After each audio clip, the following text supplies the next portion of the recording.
This is my windmill.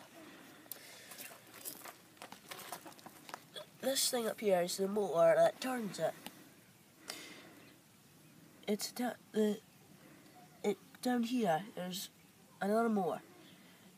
Like when the wind's blowing from here, it turns, and the motors both run down here. This will pick up where the wind's coming from, so it turns it. So I'll show you. It picks up where the wind's coming, and it turns this bit, which turns that bit, so that they can catch the wind. What is wind? Wind is stuff that's... It's a renewable. It's renewable energy. When it hits here, it spins and creates energy. That's called renewable energy. And that's what makes things like this work. Computers, hundreds of stuff. It's very, very good, this sort of thing.